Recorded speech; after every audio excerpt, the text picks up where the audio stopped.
The horses knew first. They always do. Their hooves weren't just restless, they were hammering the frozen dirt like they were trying to break through to the other side of the world. Nostrils flared, white foam flecked their lips, and their eyes were wide with a terror the woman in the carriage couldn't see yet. But she could feel it. A low hum of wrongness that vibrated up through the splintered floorboards. The coachman had been gone for 10 minutes, maybe more. 1 second, he was muttering curses under his breath, inspecting the shattered wheel that had stranded them in the middle of nowhere. The next, he grabbed his rifle from the driver's seat, gave the woods a haunted look, and just sprinted. He vanished into the dark pines without a single word of explanation. Not a warning, not a goodbye. That was the last Elena Whitmore saw of him. And now, she was utterly alone. The wind began to howl, a low, mournful sound that snaked through the tall trees. The sun was bleeding out across the sky, dipping behind the jagged, tooth-like mountains to the west. The light turned from gold to a bruised orange, then to the color of a spreading fire. Long, skeletal shadows clawed their way out of the forest, stretching across the clearing, grabbing at the hem of her traveling dress. She stepped down from the useless carriage, her fine leather boots sinking into the hard, unforgiving earth. These boots were made for polished ballroom floors and gaslit city streets, not the raw wilderness. Her gray dress was already stained, her gloves smudged with dust.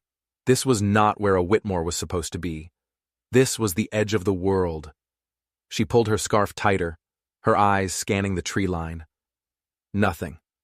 No birdsong, no rustle of animals in the undergrowth, not even the sound of a distant creek. There was only that suffocating, heavy quiet, the kind of silence that comes right before the universe decides to scream. And then it did. A crack echoed from deep within the trees. It wasn't a branch snapping. It was gunfire. Elena's breath hitched in her throat. She clutched the leather satchel slung across her body. Inside was everything she had left in the world. A handful of coins, her formal papers, a silk handkerchief from her mother, and the letter that had forced her to run, the letter that had changed everything. Another shot, this one closer. It sounded like it was chasing her. Her heart hammered against her ribs, a frantic prisoner trying to escape. She spun around, desperate, and that's when she saw it. Through a gap in the pines, up ahead on the dirt path they'd been following. Roofs, crooked, broken-down buildings. A town. It wasn't the town she was headed for. It wasn't the bustling, respectable settlement her father had promised would be a safe stop on her journey west. No, this place didn't look safe at all. This was Pine Bluff, a name that didn't appear on any of the polite, civilized maps her governess had used. This was a place where names like Whitmore meant nothing, or worse, they meant trouble. But she had no choice. The gunfire had decided for her. With one last, hopeless glance at the dead carriage, Elena started walking towards the town, her skirts kicking up dust with every hurried step. She had to believe there was shelter there. She had to believe there was help. She was wrong. The forest gave way to scattered, miserable-looking cabins.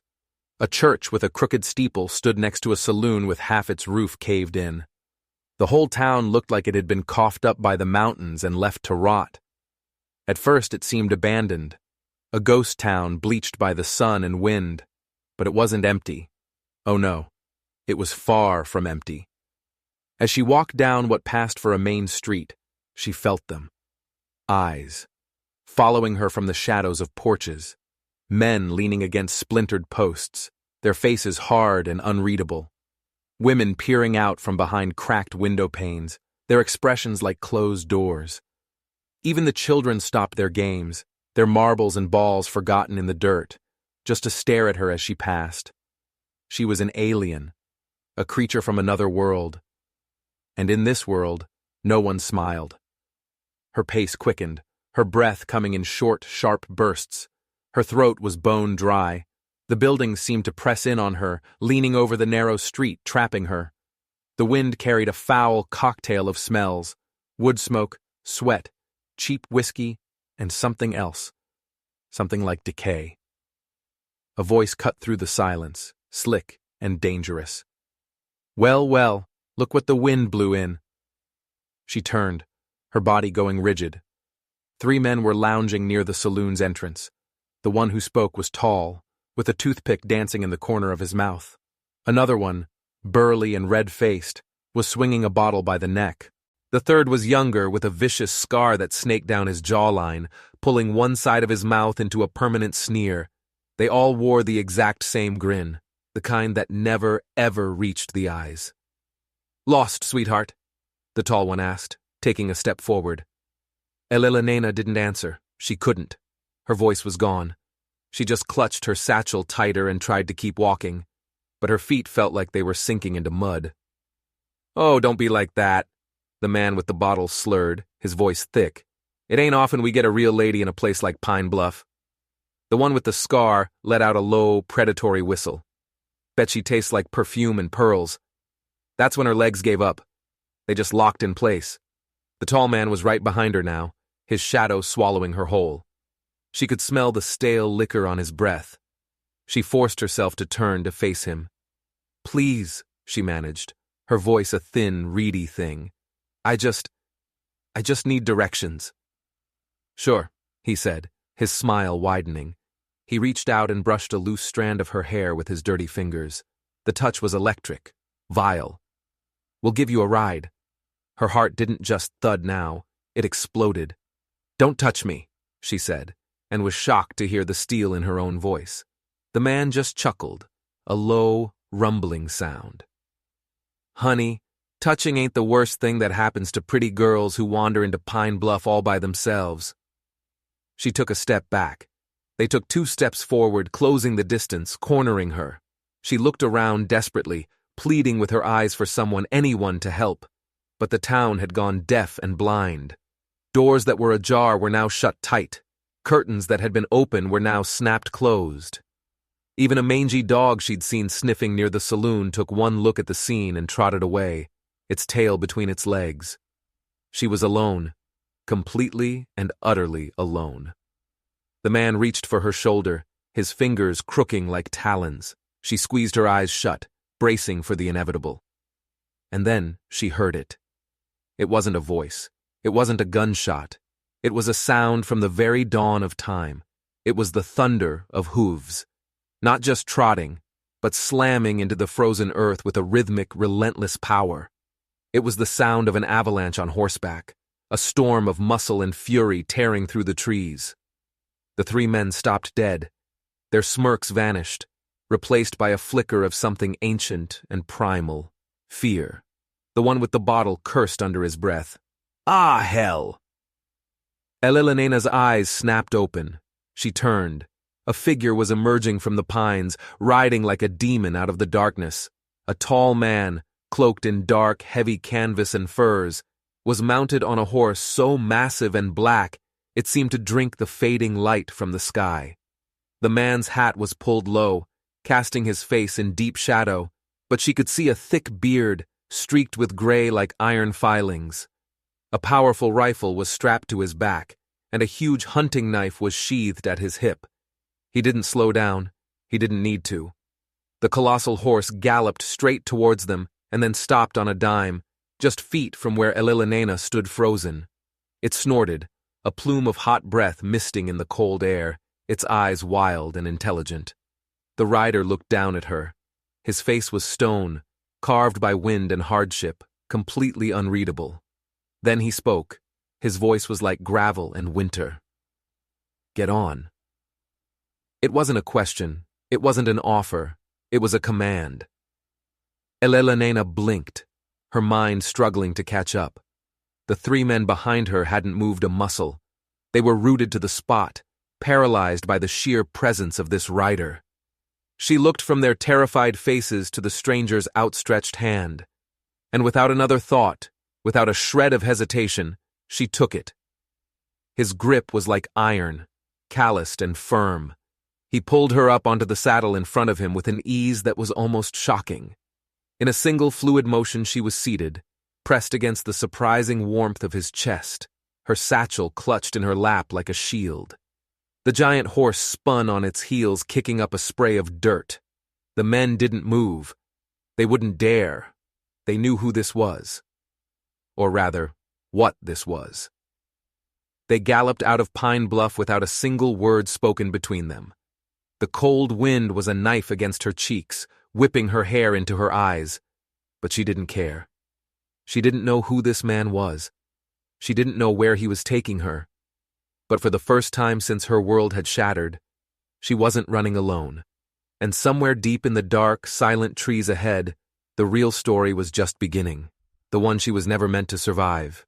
The trees swallowed them whole. Dark, grasping branches clawed at Elena's sleeves as the black horse thundered deeper and deeper into the wilderness, leaving the dirt road, the cursed town of Pine Bluff, and the hungry eyes of its inhabitants far behind. She didn't dare speak. He didn't either. The only sounds were the relentless pounding of hooves on the forest floor, the rush of frigid air past her ears, and the sharp crack of frozen branches snapping under their charge. The man behind her was a wall of silence. He didn't offer a single word of comfort, didn't ask her name, didn't explain the sudden, violent rescue. He just held the reins steady, one powerful arm wrapped firmly around her waist to keep her from falling, his breath a warm, even presence against the back of her neck. She couldn't tell if the wild drumming in her chest was from fear or from something else entirely, something stranger and more unsettling. It felt as if her own heart had been replaced by a wilder, more frantic one.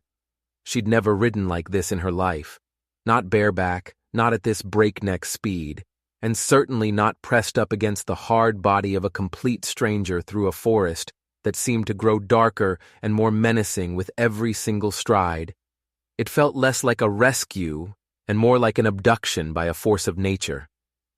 After what felt like an eternity, the horse finally began to slow. The wide, chaotic path they'd been carving through the woods narrowed into a trail barely wide enough for them to pass. A thick carpet of pine needles muffled their hoofbeats, and the world grew eerily quiet.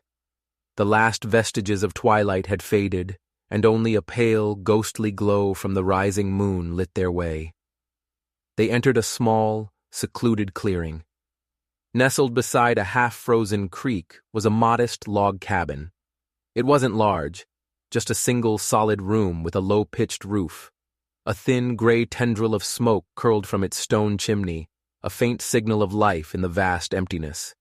A simple wooden fence, more for show than for protection, circled the small property. The entire place looked less like it was built, and more like it had grown straight out of the earth, a natural part of the landscape. The man swung himself off the horse with a quiet, fluid grace. Elena remained on the saddle, her fingers curled so tightly around the horn that her knuckles were white. Her dress was damp with melted frost from the ride, and her legs ached from the strain of holding on. She felt him move to her side. He didn't reach for her hand this time. He just placed his hands firmly on her waist and lifted her down as if she weighed no more than a child. The moment her boots touched the solid ground, she scrambled back a step, instinctively brushing down her ruined dress. It was a pointless gesture, a ghost of her old life of manners and appearances.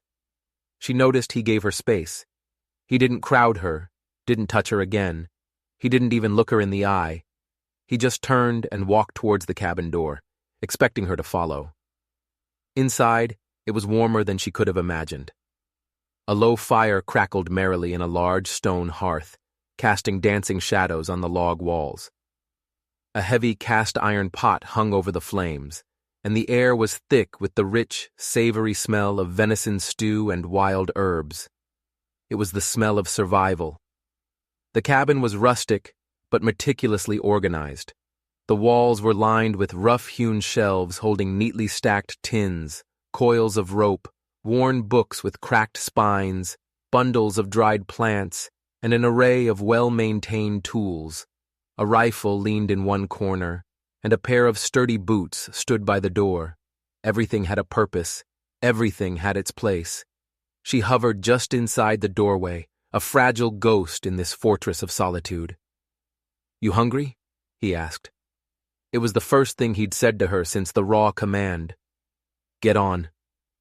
The sound of his voice, low and gravelly, startled her. She could only nod, not trusting herself to speak. He gestured with his head towards a small, sturdy table near the fire. 2 simple wooden chairs and a long bench stood around it, the wooden surface scarred and burnished with years of use. She moved slowly, cautiously, and sat down on one of the chairs, clutching her satchel in her lap like a lifeline. He took a ladle, filled a tin bowl with the steaming stew, and placed it in front of her. Then he filled another for himself. There were no pleasantries, no polite questions, just the simple offering of food in the shared silence. Her fingers trembled as she lifted the spoon. The first bite was so hot it burned her tongue, but she didn't care. It was real. It was warm. She hadn't eaten a proper meal since sunrise, and the heat of the stew spread through her chest and into her belly like a prayer being answered.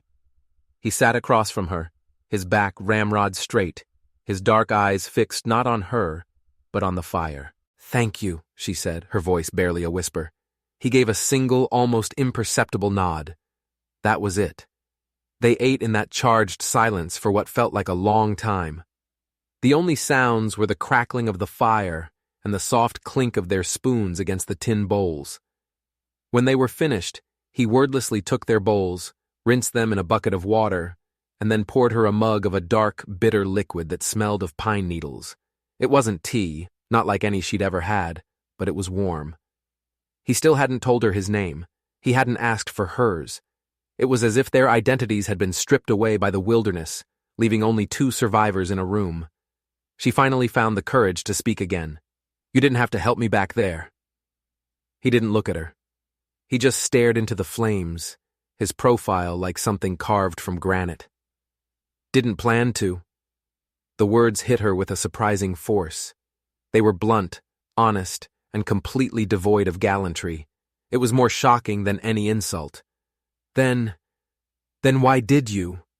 He leaned back in his chair, his gaze drifting towards the shuttered window, as if the answer was written in the darkness outside. "Because someone should have." She stared at him, trying to decipher the man behind the harsh exterior.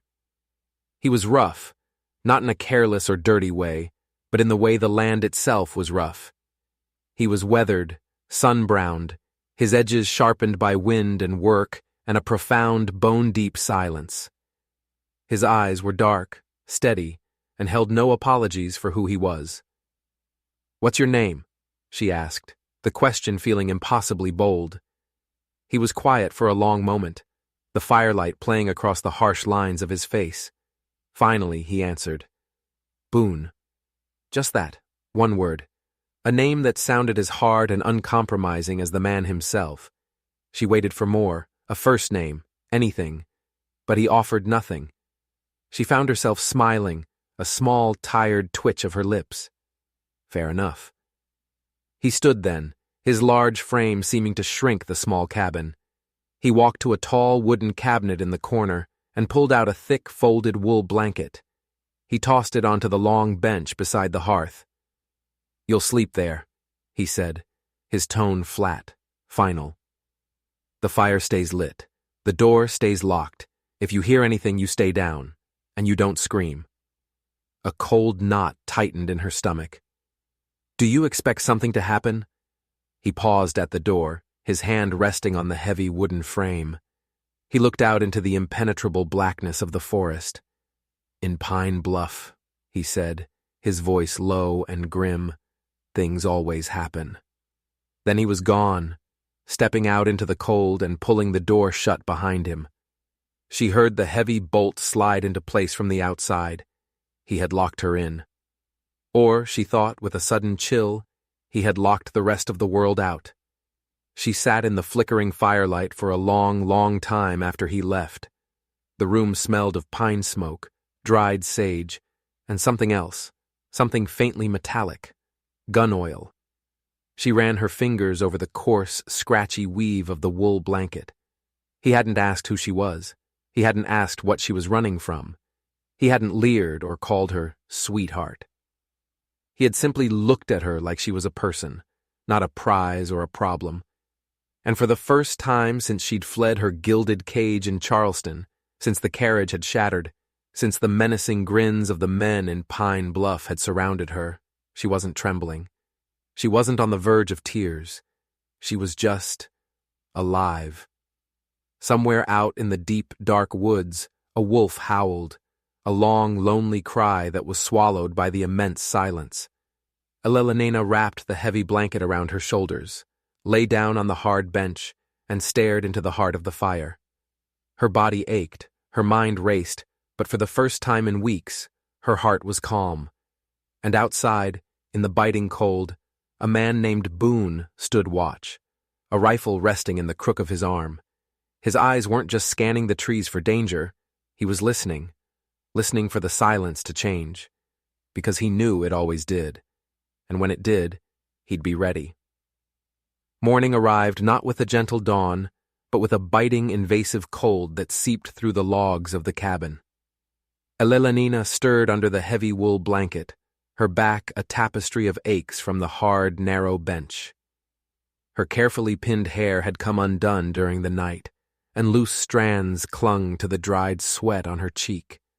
She opened her eyes slowly, half expecting to find herself alone, the fire dead, the cabin cold and empty. But the flames were still alive, crackling with a low, steady hiss. A fresh log smoldered in the grate, and the air was filled with the clean scent of pine and smoke. Someone had tended the fire during the night. Her satchel sat exactly where she'd left it, untouched.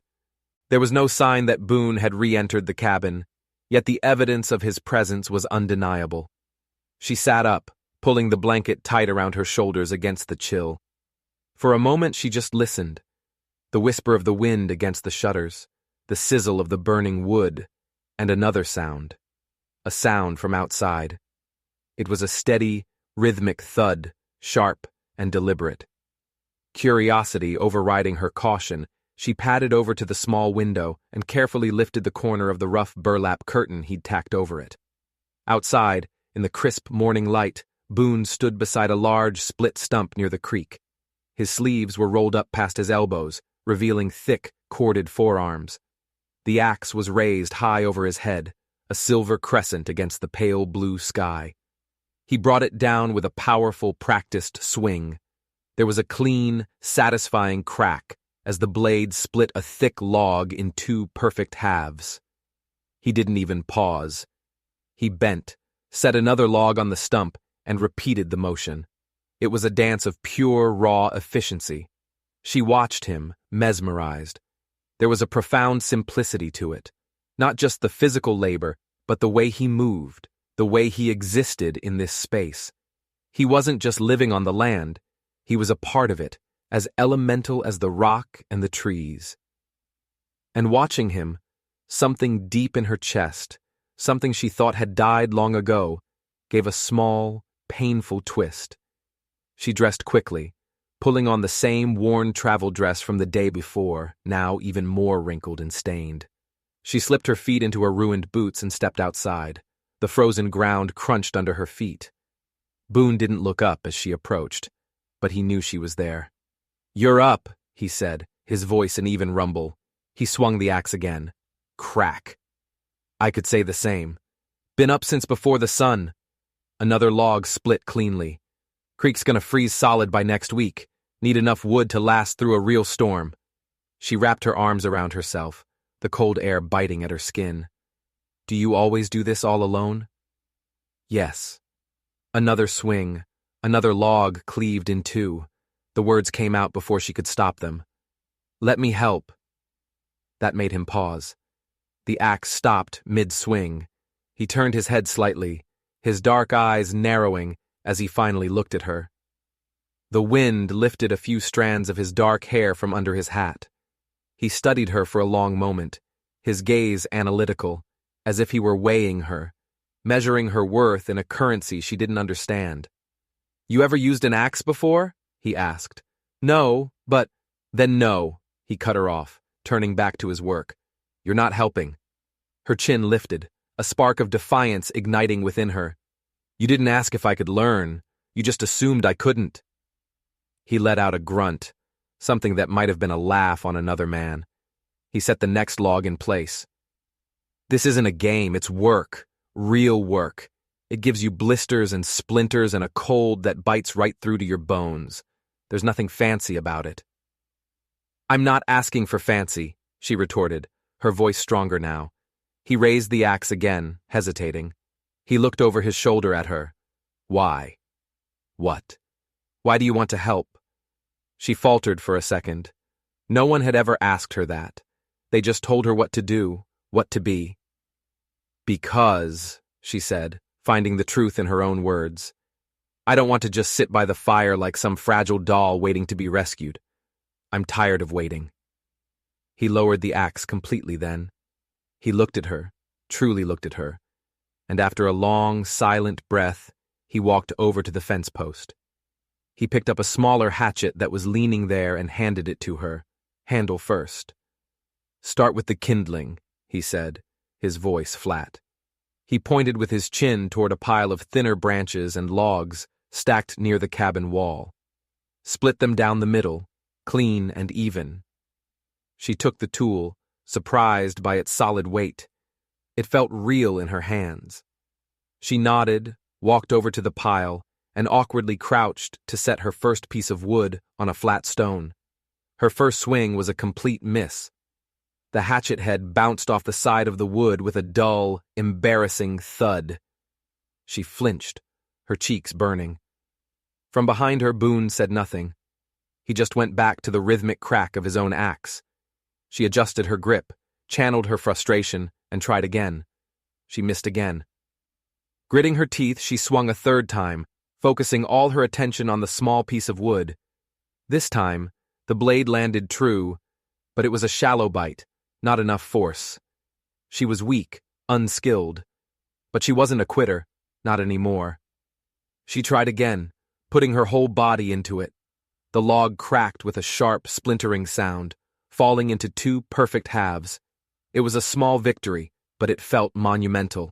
Behind her, the steady chopping of Boone's axe paused for a single beat. She could almost feel him nod in approval. By mid-morning, her arms were screaming in protest, and her fingers, even through her thin gloves, were stinging and raw. But she had managed to split a respectable stack of kindling, and more importantly, Boone hadn't come over and taken the hatchet away from her. In his silent world, that was the highest praise. Later, back inside the warm cabin, he poured steaming water from a metal kettle into 2 tin cups and handed one to her. The bitter, piney smell filled the air again. She sat at the table, her body humming with the unfamiliar ache of hard work. The steam curled past her face, and for the first time, the silence between them didn't feel heavy or awkward. It felt earned. He watched her over the rim of his own mug, his expression unreadable as always. She met his gaze directly. I was supposed to be in Denver, she said softly, the words spilling out of her. That was the plan. You're not in Denver, he stated, a simple fact. No. He didn't push for more, but something in her needed to say it, to give voice to the choice she had made. I was promised to a man, Silas Dawn. His family is wealthy, powerful, connected.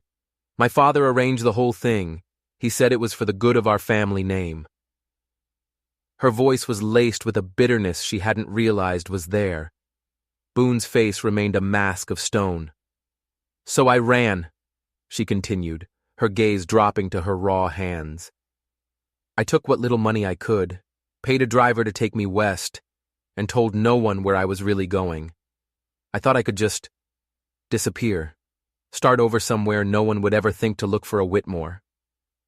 He gave a slow, single nod. Pine Bluff, she said, wincing at the name. I didn't know. The driver said it was just a stop, a place to rest the horses. He never said what kind of place it was. Boone took a slow sip from his cup.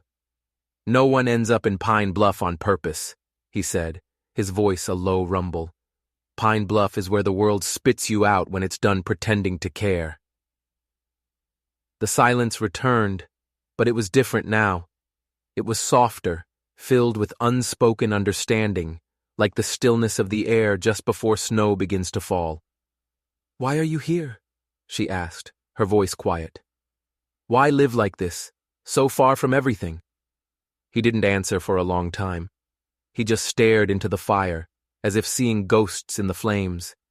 Because people lie, he said finally, his voice rough with an old pain. Trees don't. She looked down at her hands, at the angry red skin. Soon there would be calluses. The thought didn't bother her. In fact, it felt right. I'd like to stay, she said, the words surprising even herself. Just for a little while, until the snow clears. Boone didn't look up from his mug. You can stay, he said, his tone matter of fact. But there's a rule in this house. Her eyes lifted to meet his. You earn your place, he said, his gaze hard and direct. No pity, no handouts. You eat, you work, you stay, you contribute, understand? She nodded, a genuine smile touching her lips for the first time. I wouldn't have it any other way. And for the first time, he looked at her not as a burden, not as a mystery, but as an equal. As someone who had been given a choice between the soft comfort of a cage and the harsh freedom of the wild, and had chosen the cold, the ache, and the profound quiet of this place he called home. Someone who, like him, was learning how to survive in the empty spaces the world had left behind. Snow began to fall that afternoon. It came softly at first, silent, weightless flakes drifting down from a gunmetal gray sky, like ashes from a celestial fire. By mid-morning the next day, the cabin roof was blanketed in white, and the world outside had lost its sharp edges, blurred into a soft, monochrome dreamscape. Inside, Elelena sat near the hearth, the warmth of the fire a welcome comfort. She was mending a tear in the shoulder of her only good coat, her stitches small and neat, a skill from a life that felt 1,000,000 miles away. Across the small room, Boone sat at the table, sharpening a long hunting knife with slow, methodical strokes of a whetstone. The rhythmic scrape of metal on stone was the only sound, a steady, meditative beat that filled the silence between them. They hadn't spoken much since their agreement the day before, but the atmosphere in the cabin had changed. The quiet was no longer a void to be filled, but a shared space. It had its own weight, its own language. She glanced up from her sewing, watching the firelight play on his concentrated face. You said you used to live somewhere else, she ventured, her voice soft. Boone didn't look up from his work. The scraping sound continued its steady rhythm. I did. Where? He paused his work then. He finished one last, long stroke of the blade, tested the edge with his thumb, and then set the knife down carefully on the table beside him. His gaze drifted to the fire, but he seemed to be looking far beyond it, into the past. West of here, over the mountains, near a place called Flathead Lake. Did you have a home there? She asked gently, sensing the fragility of the moment. She waited, but he said nothing more. The silence stretched, thick with unspoken memories. What happened to it? His jaw tightened, a muscle flexing along his cheek. Fire, he said, the single word sharp and brittle. Took it all. She understood then, not just from the word, but from the vast, hollow space that opened up behind it, the kind of emptiness that can only be left by a catastrophic loss. I'm so sorry. He gave another one of his slow, almost imperceptible nods. It wasn't the nod of fresh grief.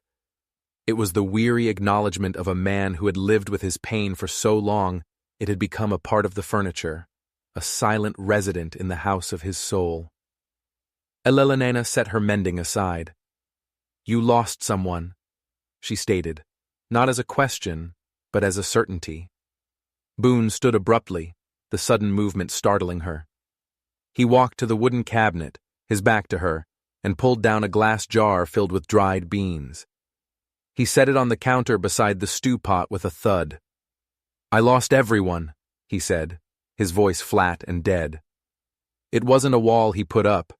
It was a heavy iron door, one that had been slammed shut years ago, its hinges long since rusted over. She knew better than to pry. She just folded her hands in her lap and watched him move around the small cabin.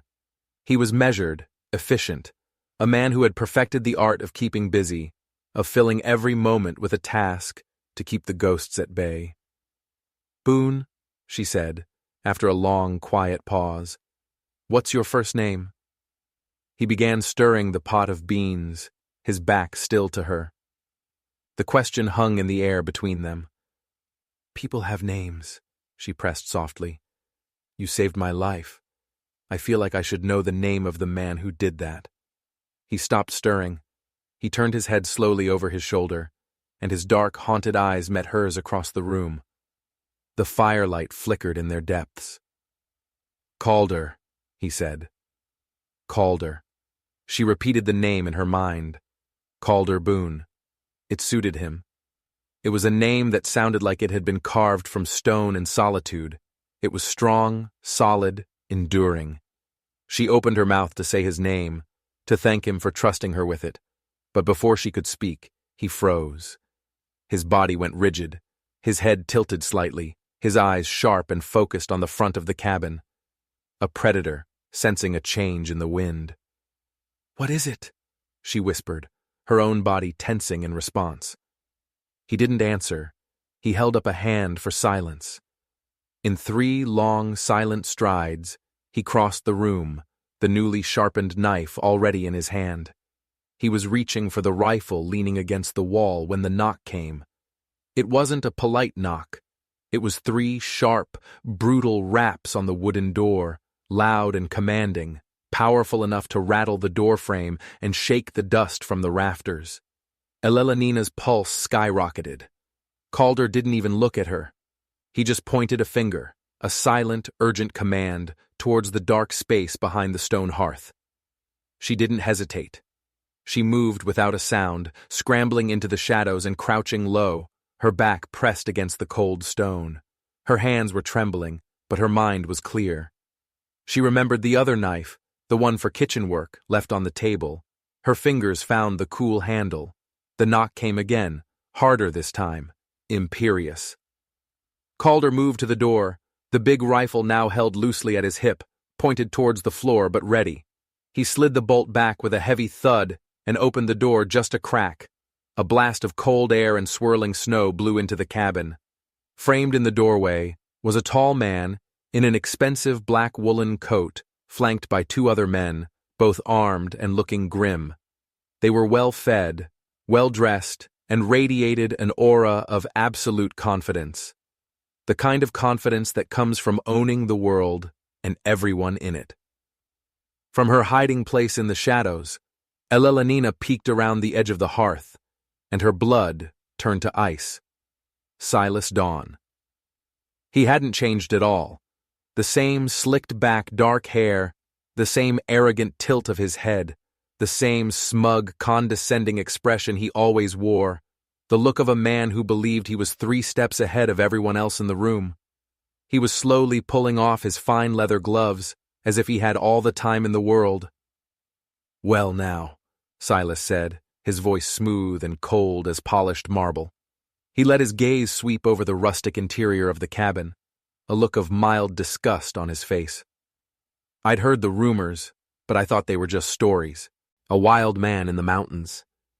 His eyes landed on Calder. "I see now they weren't." Calder didn't lower his rifle. "What do you want, Dawn?" His voice was flat, devoid of emotion, like still water over deep, dangerous rocks. Silas's lips twitched into a cruel smile. "I think you know what I want." He took a step towards the doorway. Calder didn't move, but the rifle came up just an inch. It was a small movement, but it was enough. The 2 men behind Silas flinched. "She's not yours," Calder stated simply. Silas let out a theatrical sigh, a puff of white in the cold air. "Ah, that's where you're wrong, my mountain-dwelling friend. A name like Whitmore comes with certain obligations. She is a Whitmore, and Whitmores don't just vanish without leaving debts behind." "She's not a debt," Calder said, his voice dangerously low. The tension in the small cabin was thick enough to choke on. Silas's eyes narrowed, the polite mask slipping to reveal the predator beneath. He knew who Calder was, and Calder knew who he was. This wasn't about a runaway bride. This was something older, something far more dangerous. Trouble seems to follow her, doesn't it? Silas mused, his eyes scanning the room as if searching for her. Behind the hearth, Elelenina gripped the kitchen knife tighter. She wasn't just afraid anymore. What she felt was sharper, hotter. It was rage. Silas was talking about her like she was a piece of property, a line item on a ledger. She was done being someone else's currency. She stood up. Calder didn't turn, didn't look at her, but she saw the subtle shift in his stance, the slight tightening of his grip on the rifle. He knew she was there. He knew she was done hiding, and he didn't stop her. Silas's eyes found her, and a slow, triumphant smile spread across his face. Ah, there she is, the blushing runaway bride. Did you really think you could hide from me out here in this filth? I am not your anything, Silas, Elelenina said, her voice shaking but cold as ice. He chuckled, a dry, humorless sound. You think you're free? You think this? He gestured dismissively at the cabin, at Calder, at the whole life she had just started to build. Makes you safe? I know it does, she replied, taking a step forward to stand beside Calder. The smile vanished from Silas's face, replaced by a flash of fury. You are making a grave mistake, Elelenina. She lifted her chin. No, my mistake was staying silent for so long. Silas's eyes darkened, becoming two chips of black ice. You have no idea what you're inviting into this little hovel, girl. You don't know what he is. He spat the last words at Calder. Calder took a single, deliberate step forward, and the entire energy in the room shifted. The air crackled. You have until sundown tomorrow, Calder said, his voice a low, lethal promise. Get off my land. After that, I won't be speaking first. Silas stared at him, a flicker of uncertainty in his eyes. And then he did something completely unexpected. He laughed. It wasn't a real laugh. It was a sharp, bitter bark of a sound. Her? He sneered, nodding at Elelenina. You really think she's worth dying for? Calder's gaze never left Silas's face. He didn't have to think. He didn't hesitate. She is. Silas stopped laughing.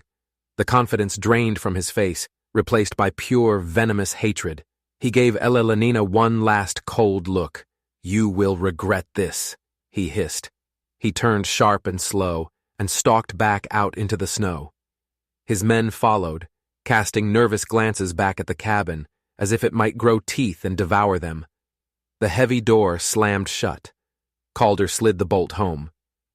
Then he let out a long, slow breath, the tension leaving his body in a visible wave. Elelenina turned to him, her heart still pounding a frantic rhythm against her ribs. He won't give up. I know, Calder said, his voice grim. Then what do we do? Calder finally looked at her, and it was a real look, one that saw past the torn dress and the frightened girl from Charleston. He saw the woman who had stood up from the shadows and faced down her monster. We prepare, he said. Outside, the snow began to fall harder, faster. The wind picked up, howling through the pines like something ancient and angry, awakened from a long slumber. And inside the small log cabin, two people, both of them hunted, both of them runners, stood together in the firelight. But they weren't running anymore. The door hadn't stopped rattling since Silas left. It wasn't just the wind anymore. It felt like the world outside was trying to claw its way in. The storm had descended with a furious vengeance, whipping snow in blinding horizontal sheets, piling it in great drifts against the walls and window ledges. The world had vanished into a vortex of white. But inside the cabin, there was a different kind of storm. It was a storm of quiet, focused preparation. Calder moved with a lethal purpose, his motions economical and deliberate. There was no wasted energy, no panic. He was a man preparing for a war he knew was inevitable. Elelenina became his shadow, his silent partner. She followed him around the small space, handing him boxes of ammunition before he asked, stacking fresh kindling by the hearth, her mind memorizing the layout of their fortress in a way she never had before. She wasn't just a guest anymore. She was a soldier, She could feel it in Calder's stillness, in the methodical way he checked and rechecked every rifle, tested every latch, and reinforced the wooden shutters with extra rope and nails. The silence between them was thick with what they both knew was coming. Silas wasn't going to wait until sundown. The storm was his cover. He would come tonight. Elelenina stood by the table, rolling lead bullets between her cold fingers. They felt heavy, real, like dark rosary beads for a prayer she didn't know how to speak. She was surprised to find that her hands were steady. The fear was still there, a cold knot in her stomach, but it had been joined by something else, a hard, unyielding resolve. Calder glanced over at her as he dropped a heavy crate of firewood beside the door, creating another small barricade. "It's not too late to run," he said, his voice low. She didn't look up from the bullets. "There's nowhere to run to." He didn't argue. He just gave a curt nod and went back to his work, using a hammer to nail 2 heavy planks across the front window. "And where would I even go?" she added after a beat, her voice quiet but firm. He paused his hammering. "North," he said, without turning around. "There's a hidden crossing about 3 miles from here. If you could make it through the storm, you'd be in Canada by dawn. He'd never find you there. And leave you here to face him alone?" His hands stilled on the hammer. He finally turned to look at her. "I've been alone before." She crossed the room to stand before him, forcing him to meet her gaze. Her voice was quiet, but it held a strength that surprised them both. "Not anymore." He looked at her then, and the guarded, distant mask he always wore seemed to crack just a little. He wasn't just seeing a problem to be solved or a person to be protected. He was seeing an ally, a partner who was standing beside him, not out of necessity, but by choice. "I should have told you to keep going that first day," he said, his voice rough with an emotion she couldn't name. "I should have never brought you here." She stepped closer, so close she could see the exhaustion etched in the faint lines around his eyes, the deep tension coiled in his jaw. "But you didn't," she whispered. "No." "Why?" He hesitated, his gaze dropping for a moment before meeting hers again. His voice was so soft she could barely hear it over the screaming wind. "Because when I saw you standing in that street, so alone, I remembered who I was, before all this, before the fire." Elenena's breath caught in her throat. The confession was so raw, so unexpected, it stole the air from her lungs. Before she could find the words to respond, a sudden heavy thump hit the outer wall of the cabin. They both froze, every muscle tensed. It wasn't the wind. It was solid, heavy. Another thump, this one closer to the back of the cabin. Calder moved like lightning. He grabbed her arm, pulling her with him behind the solid stone mass of the hearth. He shoved a rifle into her hands, his eyes burning with intensity. He checked the load on his own rifle and then pressed a single cold finger to his lips. "Stay silent." They waited, their breath held, their hearts pounding in unison with the storm. Another sound came from the back, a low scraping noise, deliberate, calculated. Then, a terrifying silence. The back window exploded inward. A shower of glass and splintered wood burst into the room, followed by a dark figure vaulting through the empty frame. Boots crunched on the floorboards. Calder was on his feet in a blink, his rifle roaring to life. 1 shot. 2. The first man dropped to the floor with a heavy, wet grunt, his momentum carrying him forward into a heap. At the same moment, the front door burst open. Another figure charged in, screaming a wild, guttural cry, a double-barreled shotgun raised. Elelenina reacted on pure instinct. She raised the rifle Calder had given her, aimed, and fired. The recoil slammed into her shoulder, and the shot went wide, splintering the doorframe next to the man's head. But it was enough. The blast made him hesitate, made him flinch. That split second was all Calder needed. He swung his own rifle around, and a single deafening shot dropped the second attacker cold. The small cabin was instantly filled with a thick, acrid cloud of smoke.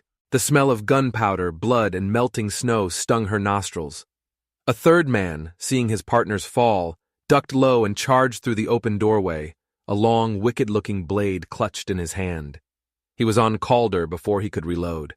The two men crashed into the heavy wooden table, sending it toppling over with a tremendous crash. Bullets, cups, and plates scattered across the floor.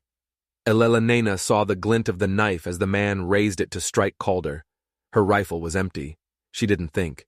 She just moved. Her eyes darted to the hearth, where the small hatchet she'd used for kindling was leaning. She grabbed it. She swung the hatchet with all the force she could muster. The blade bit into the man's side. It wasn't a deep cut, but it was enough. He screamed in pain and shock, stumbling backward, his grip on the knife loosening. Calder rose from the floor like a vengeful spirit and drove his fist into the man's jaw with a sickening, bone-crunching crack. The man crumpled to the floor and didn't move. Silence descended upon the cabin again, a sudden, ringing quiet, broken only by the howl of the wind and their own ragged, desperate breaths. 3 bodies lay still on the floor. Smoke hung thick in the air, a gray shroud over the scene of carnage. Blood was already beginning to stain the wooden floorboards. "You hurt?" Calder rasped, his breath coming in short bursts. He was clutching his shoulder. "No," she said, her voice shaking now that the adrenaline was starting to fade. "You are." She saw the dark stain spreading across the fabric of his shirt. He grunted. "Not deep." She grabbed a clean cloth from a nearby shelf and pressed it hard against the bleeding wound, her hands trembling. "More will come," he muttered, his eyes already scanning the dark doorway. "That was just the first wave." She nodded, her own gaze turning to the darkness outside. "Then we're not done yet." He looked at her, his eyes filled with a new kind of respect. "You fought." "I stayed," she corrected him. "You saved my life. I'm not done returning the favor." As if summoned by her words, new footsteps crunched in the snow outside. They were slower this time, more measured, more confident. The broken door creaked open, and Silas Dawn stepped through. He was alone this time, his expensive coat lightly dusted with fresh snow, a polished rifle held casually at his side. He took in the scene, the overturned table, the bodies, the smoke, with a look of cold appraisal. "Well," he said, his voice dripping with condescending disappointment. "I honestly expected more of a mess from you, Calder." Elelena stepped forward, placing herself between Silas and the wounded Calder. There was blood on her dress and soot on her cheek. "Get out!" she snarled. Silas offered a small, pitying smile. "My dear Elelena, do you truly believe this ends with you winning a brutish little scuffle in the dark?" "It ends with you leaving my home," Calder said from behind her, his voice a low growl. Silas took a slow step inside, his boots crunching on the broken glass. "I could kill you both right now," he said conversationally. "One bullet for him, one for you. So easy." "You could try," Calder said, raising his rifle again, his wounded arm shaking slightly, but his aim steady. Silas met his gaze, and for the first time, he hesitated. It was only for a second, but it was a crack in his armor of arrogance. It was enough. "You don't scare me, mountain man," Silas lied, his voice a little too loud. "You should be scared," Elelena said, her voice cold and dead calm. Silas's jaw twitched, his fingers flexing and unflexing on the stock of his own rifle. His eyes darted to Elelena. "You know what she is, don't you, Calder?" he spat. "She's a fire, a wildfire. She'll burn through you and this pathetic little life you've built, just like she burned through everything else." Calder took a step forward, coming to stand beside her, his wounded shoulder brushing against hers. "Then let me burn," he said. Silas stared at them, at the two of them standing together, wounded but unbroken. Then he laughed again, that same bitter, cold bark. "You'll regret this," he promised. "I already regretted not doing this sooner," Elelena replied, her voice filled with a strength she never knew she possessed. "For years." Silas's face hardened into a mask of pure rage. He backed away slowly, out of the cabin and into the swirling storm. There were no more words, just the howl of the wind as he was swallowed by the white darkness. Calder slammed the broken door shut and leaned the heavy table against it. Then he slumped against the wall, a heavy breath escaping his lips. Elelena walked over to him. Blood stained the front of her dress. Her hands were raw and blistered. She smelled of smoke and fear and battle. But her spine was straight. Her eyes were clear. He reached out his good hand, not to shield her, not to hold her back, but to hold her. And she stepped into his arms, into his embrace. She wasn't seeking protection. She was seeking an anchor. She was coming home.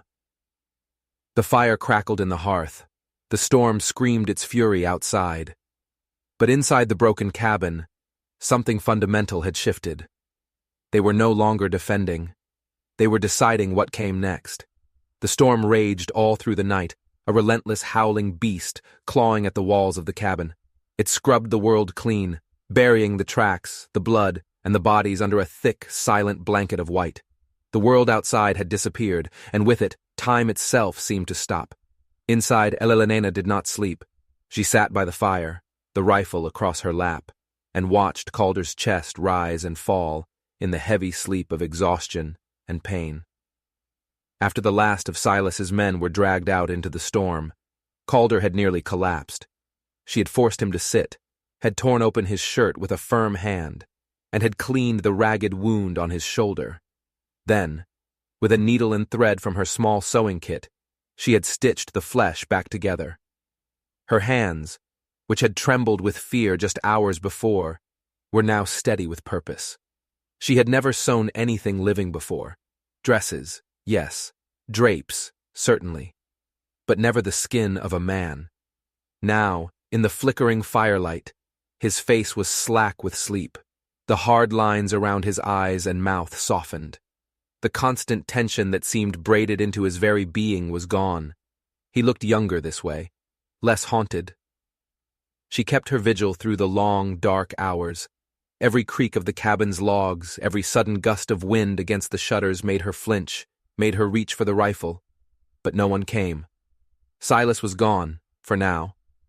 When a pale, watery dawn finally pried open the gray sky, she bundled herself in Calder's oversized coat and stepped outside. The wind had finally died down, leaving behind a world transformed. Everything was buried under a deep, pristine layer of snow. It was silent, beautiful, and utterly desolate. The fight from the night before might as well have been a dream. There were no tracks, no signs of the violence. Calder had dealt with the bodies before he'd finally succumbed to his injury, dragging them out into the blizzard one by one, with a quiet, grim respect that she couldn't quite understand but wouldn't dare to question. By midday, he was awake and moving, though his motions were slow and stiff. She found him outside, trying to chop more wood with his good arm, his face pale and tight with pain. She stormed over to him and took the axe from his hand. "What are you doing? You can barely stand," she snapped, her worry making her voice sharp. "I've worked through worse," he grunted, wincing as he tried to straighten up. "You'll die working through worse," she retorted, her tone leaving no room for argument. She steered him back towards the cabin. He leaned against the door frame, a faint, pained smile touching his lips. "You worried about me, Whitmore?" She turned her back to him, busying herself with the fire to hide the flush that rose in her cheeks. "Don't make me regret it, Boone." He laughed, a soft, breathy sound, but he didn't push her further. He let her lead him back inside and sit him down by the fire. Later that afternoon, as they sat in a comfortable silence, sipping the bitter pine needle tea that had become their ritual, he finally asked the question that hung between them. What happens now? Elelena stared into the flames, watching them dance and curl. For the first time, she had no answer. "I don't know," she admitted. "I don't have a home to go back to, and I am never going back to him." Calder nodded slowly. He didn't need to ask who him was. "You could start over," he offered, his voice quiet. "There's a town north of here. Quiet place, decent people, or you could head east. With a good horse, you could make it to the territories in a week. Maybe, she said, taking a sip of her tea. But I'd still be running, wouldn't I? She looked at him then, her gaze direct and searching. And what about you? Are you going to stay up here in this cabin forever, hiding from the world? He hesitated, his gaze dropping to the floor. I thought I would. I did for a long time, but now… He leaned back in his chair, letting out a long, slow breath. I thought I was done with people, with noise, with feeling anything at all. But you brought something back with you. What? She whispered. Purpose, he said, his voice low and rough. Or maybe just feeling. She set her mug down on the floor beside her chair. She stood up and crossed the small space between them, moving slowly, carefully, as if she were approaching a wild, wounded animal. She knelt in front of him. Do you think I'm a burden, Calder? No, he said, his voice firm, instant. He looked her right in the eye. You're the only thing that's felt real in years. The words hung in the air between them, heavy and beautiful. Why didn't you just leave me in Pine Bluff? She asked softly. Why didn't you just ride on? His gaze didn't waver. Because I know what it's like to be alone, to be surrounded by wolves and have no one come for you. She reached up then, her fingers trembling slightly as she gently brushed the edge of his rough beard, tracing the strong line of his jaw. Thank you, she whispered. He leaned into her touch, just for a breath, his eyes closing for a moment. Then his good hand came up and closed gently around her wrist, stopping her. I'm not the man you think I am, Elena, he said, his voice thick with warning. Maybe not, she replied, her voice steady. But you're the man who saved me. Their eyes held, a silent conversation passing between them. Then, slowly, hesitantly, with the weight of all the unspoken words and shared dangers, he leaned forward and kissed her. It wasn't a gentle kiss. It wasn't the chaste, polite kiss of a suitor. It was rough, desperate, and overwhelmingly real. It was a kiss of survival, of gratitude, of two broken souls finding a hold in the storm.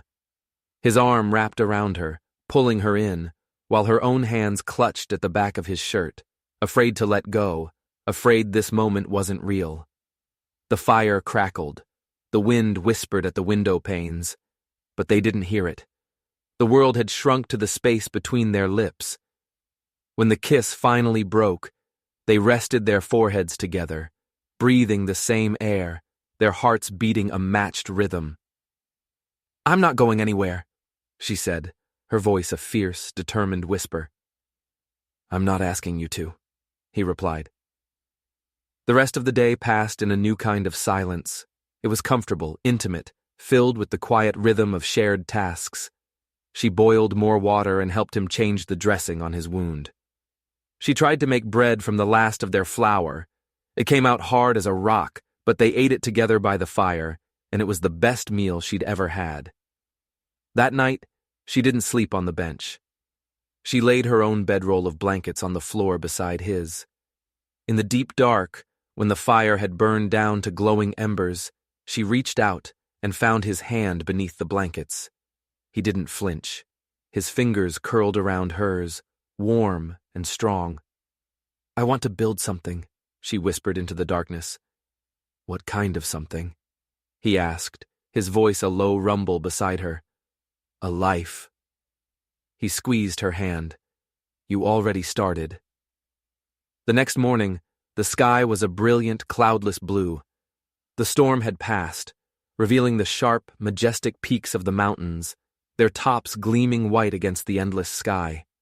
The world felt clean, new, and full of possibility. As they stepped out onto the small porch to breathe in the crisp, cold air, Calder suddenly froze. He crouched low, his eyes fixed on the edge of the tree line. Elena followed his gaze, her breath caught in her throat. There, in the pristine, untouched snow, was a line of fresh boot prints, multiple sets. They weren't coming towards the cabin. They were leading away from it, heading north. Silas, Calder muttered, his voice a low, dangerous growl. He's not done. She didn't have to ask how he knew. She knew it too. A man like Silas Dawn didn't just accept defeat. He regrouped, he replanned. He returned with more fire and more fury. "Then what do we do now?" she asked, her voice steady. Calder stood up slowly, his eyes never leaving the distant trees. He looked at her, his face grim, his jaw set like granite. "We go after him." Her pulse quickened, a jolt of adrenaline and fear. "Are you sure?" He turned to face her fully, his dark eyes boring into hers. There was no fear in them, no anger, just a cold, hard certainty. "If we don't finish this now," he said, his voice leaving no room for doubt, "he will never stop hunting you. He will never stop hunting us." And in the deepest part of her soul, she knew he was right. This wasn't just about her anymore. It was about him, too. It was about the life they had started to build in this tiny cabin, a life they had defended with blood and fire. She nodded, her decision made. "Then we do it together." He looked at her, a flicker of something fierce and proud in his eyes. He reached out and took her hand, his grip firm and resolute. "No more running. No more hiding," she replied, her own fingers locking with his. And there, in the still cold air of the Montana morning, with the world laid bare and beautiful before them, they began to plan. They weren't just planning for survival anymore. They were planning how to claim their freedom, once and for all. They left at first light, while the stars were still faint sparks in a bruised purple sky. Calder moved with the practiced, silent efficiency of a predator, saddling their 2 horses before the sun had even begun to break the horizon. His wounded shoulder was a stiff, angry knot, but he ignored the pain, his focus absolute. Elelena packed with the same grim purpose. There was no room for sentiment. She packed only what they would need to survive and to fight. 2 rifles, every last bullet they had, a pouch of dried venison, 2 skins of water, and the worn, creased map Calder had unfolded on the table. His finger, calloused and sure, had traced a rugged ridgeline leading north into the heart of the mountains. "He won't have gone far," Calder had said, his voice a low rumble in the pre-dawn quiet. "He's arrogant. He'll find a place to hole up, gather more men, and wait. He knows we'll come for him." Elelena had just nodded, her jaw tight. She understood the unspoken truth. Silas wasn't running from them. He was luring them in. He wanted this confrontation on his own terms, in a place of his own choosing. A man like Silas didn't flee from a problem. He repositioned himself to regain control, to set a more perfect trap. The forest closed in around them as they rode, the trees packed tight, their bare branches like skeletal fingers reaching for them. The world was a stark landscape of black and white, silent, save for the crunch of their horses' hooves in the snow and the mournful whisper of the wind. Elelena had never ridden for so long or through terrain so unforgiving. Every muscle in her legs and back screamed in protest. Her hands, even in thick gloves, were numb with cold. But she didn't complain. She didn't even notice the pain. A strange, fierce energy coursed through her veins. She had never felt so focused, so present, so utterly alive. By midday they reached the edge of a frozen stream. There, pressed hard into a thin layer of fresh snow, were the tracks. 3 of them, Calder murmured, swinging down from his horse to crouch and examine the prints. Moving fast. Elelena dismounted beside him. "Do we follow them now, in broad daylight?" "They're not trying to hide," he said, his eyes scanning the dense woods ahead. "They want us to follow. They're leading us."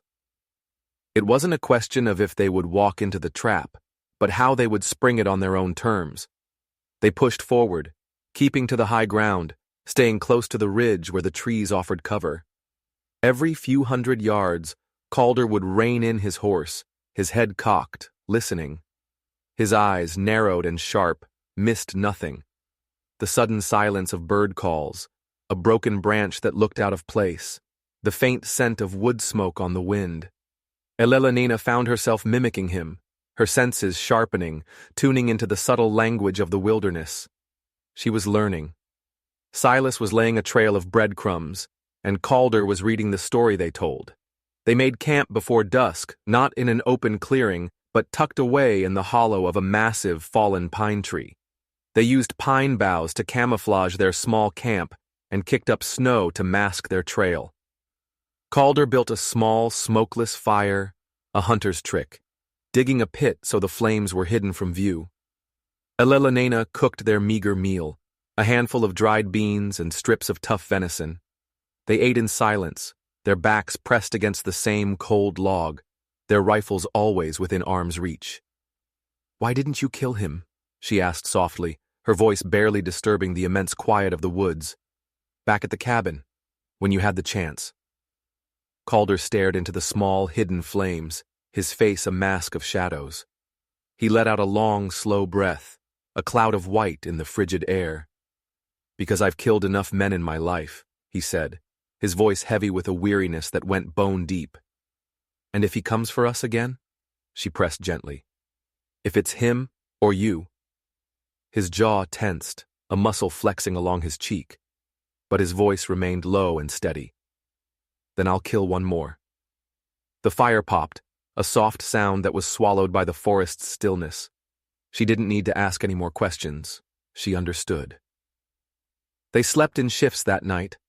Elelenena insisted on taking the first watch.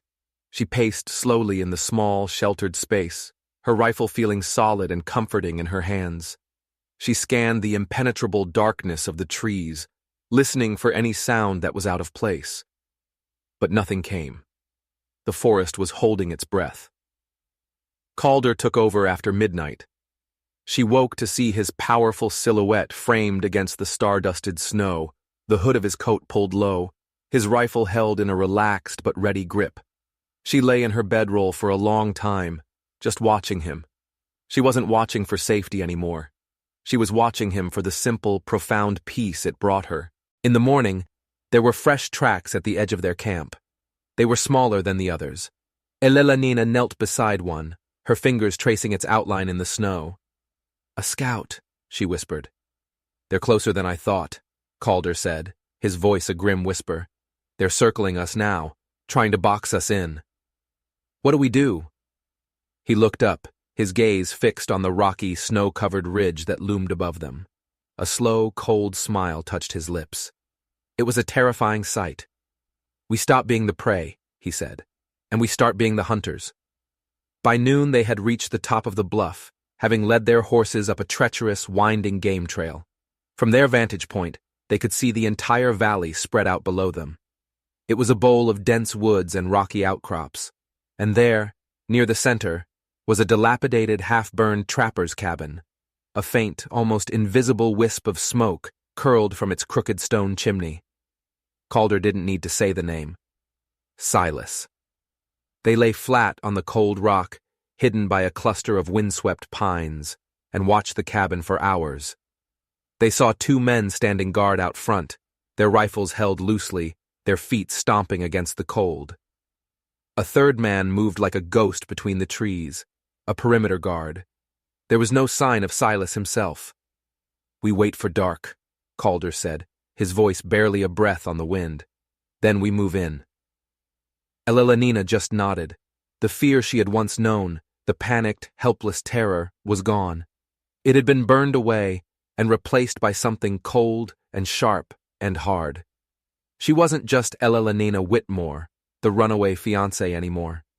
She was someone else now, someone forged in fire and ice. As the sun began to bleed out behind the mountains, casting long, purple shadows across the valley, Calder checked his rifle for the 10th time. He looked over at her, his expression serious.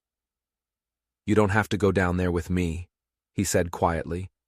"You've done more than enough. You can wait here. Take one of the horses and ride north if I don't come back." She crawled over the rock to his side. "I'm not leaving you, Calder," she said, her voice fierce and low. "You knew that before we even saddled the horses." His dark eyes softened, just for a moment. A flicker of warmth in the cold.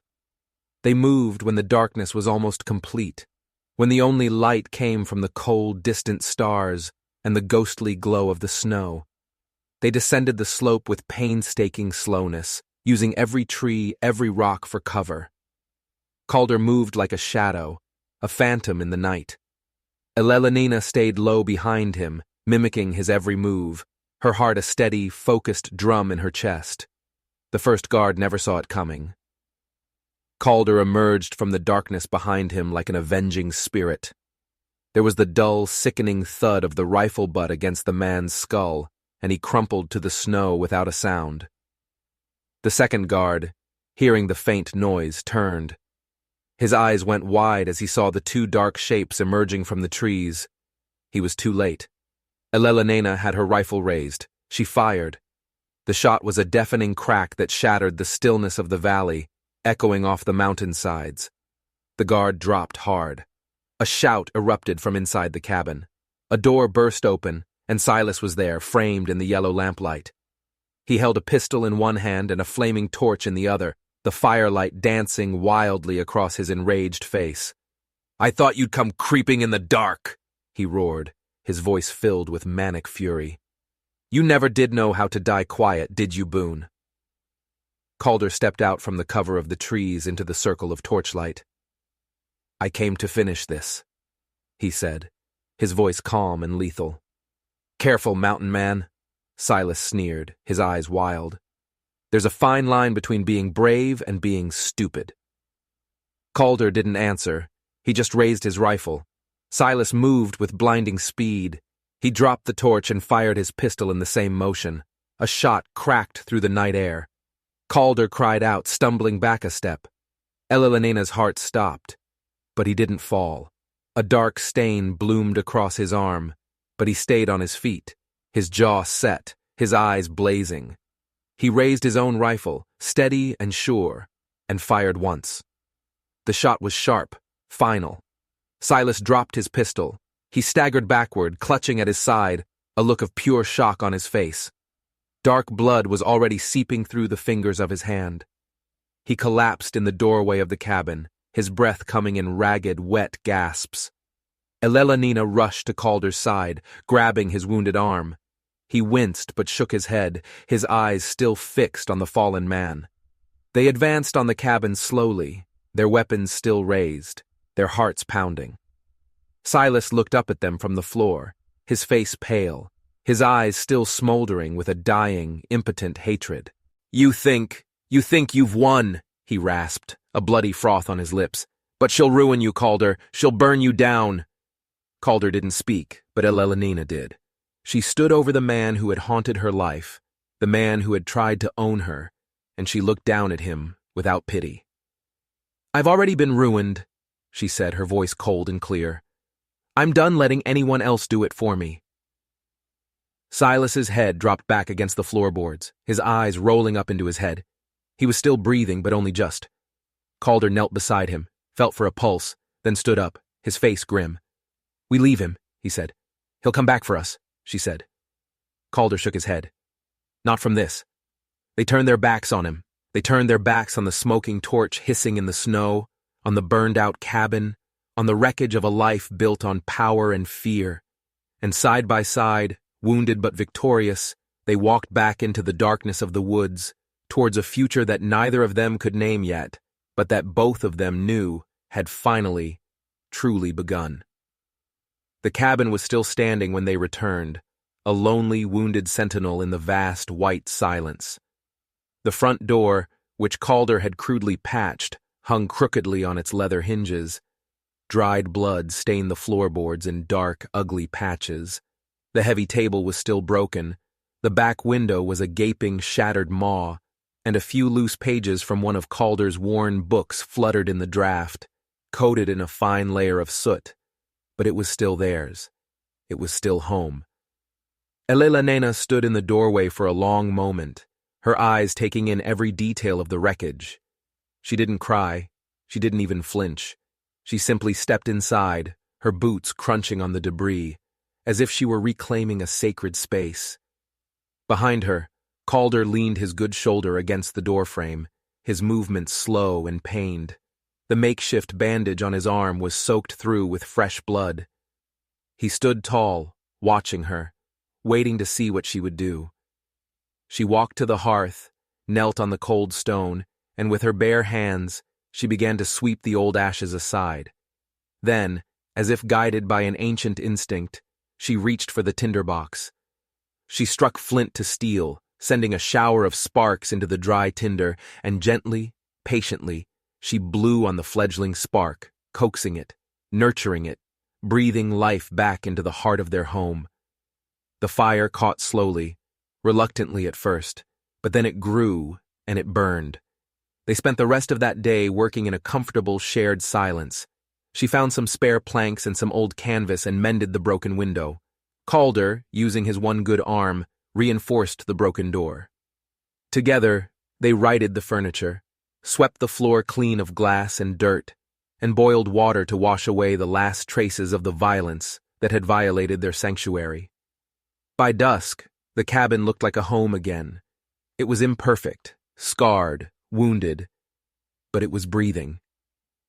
As the sun finally dipped behind the snow-laden pines, Calder brought the horses into the small, makeshift stable and gave them fresh hay.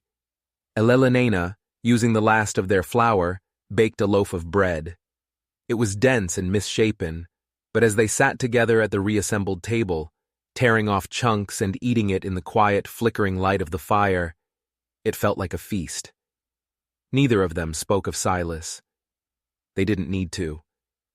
His name was a ghost from a past that was finally, truly dead. His shadow no longer had the power to reach them here. After their simple meal, Calder poured them each a cup of their now familiar bitter tea. He leaned back in his chair, his dark eyes watching her across the table. She was bruised, and a streak of dirt still marked one of her cheeks. The sleeves of her dress were torn and frayed. But in the soft firelight, with her hair coming loose around her shoulders, he thought she had never looked more beautiful or more alive. He reached into the pocket of his coat and pulled something out.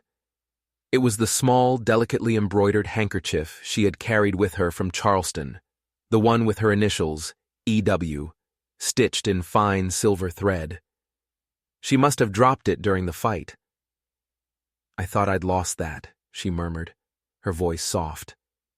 "You did," he said simply, "but I found it." He held it out to her. She took it slowly, her fingers tracing the elegant, looping letters. This small piece of silk represented a whole other life, a whole other person, a person who was weak and afraid, and who no longer existed. After a moment, she stood up, walked to the hearth, and without any ceremony, she tossed the handkerchief into the flames. The delicate fabric curled instantly, turning black at the edges before being consumed by the fire. The silver initials glowed brightly for a second, and then they were gone. Calder watched her, his expression unreadable, but a deep understanding passed between them. "No more Whitmore," she said, her voice firm and clear. "No more titles, no more obligations, no more debts." He stood up too, closing the distance between them in 2 long strides. He stood before her, his large frame blocking out the rest of the world. "And who are you now?" he asked, his voice a low, gentle rumble. She looked up at him, her eyes reflecting the dancing firelight. "I'm someone who gets to choose." "And what do you choose?" "You," she said, without a flicker of hesitation. "I choose this. Not because I have to, not because I'm trapped, because I want to." He didn't smile, not with his lips, but his eyes did. A deep, warm light kindled in their dark depths. His hand, warm and calloused, found hers and squeezed it gently. "The pass won't be clear until spring," he said, his voice practical, but with an underlying tenderness. "You'll be stuck here for months." "I'm not going anywhere," she said, her voice a promise. He nodded, a slow, solemn gesture. Then he pulled her gently into his arms, into a hug that was not about passion or desperation, but about peace, about arrival. She rested her head against his solid chest, listening to the slow, steady beat of his heart. It was the sound of a man who no longer needed silence to survive. Later that night, they lay together in the rebuilt bed, not for warmth or for safety, but for the simple, profound comfort of closeness. Elelena was curled against his side, her palm resting over the fresh scar on his shoulder, a permanent reminder of the battle they had won together. "This place," she whispered into the quiet darkness. It was never meant for two people. He turned his head towards her on the pillow. Maybe, he said, his voice a soft murmur in the dark. Maybe it was just waiting for the right one. For a long, long time, neither of them spoke. They didn't need to. Outside, a gentle snow began to fall again. It was quiet, soft, peaceful. It was not the snow of a raging storm, but the snow of a quiet blessing, covering the world in a blanket of new beginnings. The woods no longer felt like a wall keeping the world out. It felt like a boundary they had drawn for themselves, a kingdom of their own making. Spring would come, the mountain passes would eventually open, the world beyond the mountains would stir and call to them, but they wouldn't go back. Not to Charleston, not to the world of empty titles and suffocating expectations, not to names that belonged to other people.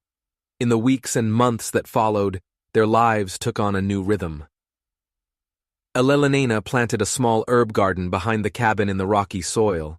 She helped Calder rebuild the chicken coop that had been damaged in the storm. He, in turn, taught her how to mend a saddle with an awl and thread, how to read the stories told by coyote tracks in the mud, and how to tell which way the wind would blow by the color of the sky. Some days were hard. Some nights were colder than they ever expected, but they faced it all together. One morning, as the last of the frost was melting from the roof and the first green shoots were pushing their way through the thawing earth, Calder was sitting on the edge of the porch, whittling something with his pocket knife. Elena came out with 2 steaming mugs of coffee and sat beside him. He finished his work and handed her what he had carved. It was a small, rough wooden token. On it, he had carved the image of 2 pine trees, their roots intertwined at the base, their branches reaching up towards the sky, their needles mingling together. "It's not bad," she said, a smile playing on her lips as she traced the rough carving with her finger. "It's the ridge," he said, his voice quiet. "Where we found the valley, the place where we chose to fight." She leaned her head against his good shoulder, breathing in the scent of coffee and pine. "The place where we stopped running." He nodded, his arm wrapping around her. They didn't speak of love or forever. They didn't need the words. They didn't need vows written on paper or promises witnessed by others. Their commitment was written in the very wood of the cabin they had rebuilt, in the blood they had spilled to protect it, and in the fire that burned in their hearth, the fire that they had sworn would never go out again. One life had ended for her the moment she stepped out of that broken carriage. Another had begun the moment she took his hand.